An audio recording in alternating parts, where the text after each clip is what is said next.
வணக்கம் நிகிதா. பூந்தமல்லி அருகே உள்ள பிரபல திரையரங்கம் ஒன்று பலத்த சூறைக்காற்று மற்றும் மழையால் மேற்கூரை இடிந்துள்ள சம்பவம் அதிர்ச்சியை ஏற்படுத்தியுள்ளது.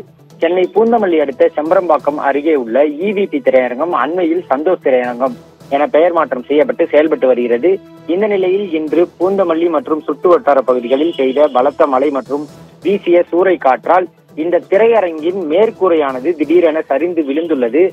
மேற்கூரை சரிந்து விழுந்த சம்பவம் அறிந்தவுடன் திரையரங்கில் படம் பார்த்துக் கொண்டிருந்த மக்கள் அனைவரும் பதட்டமடைந்து வெளியேற முற்பட்டனர். உடனே காவல்துறைக்கு தகவல் தெரிவிக்கப்பட்டது.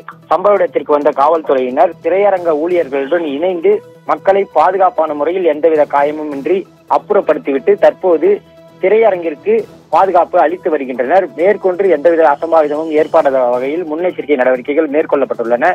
இருப்பினும் திரையரங்கின் மேற்கூரை ஒன்று திடீரென சரிந்திருக்கும் சம்பவம் அப்பகுதியில் பரபரப்பை ஏற்படுத்தியுள்ளது.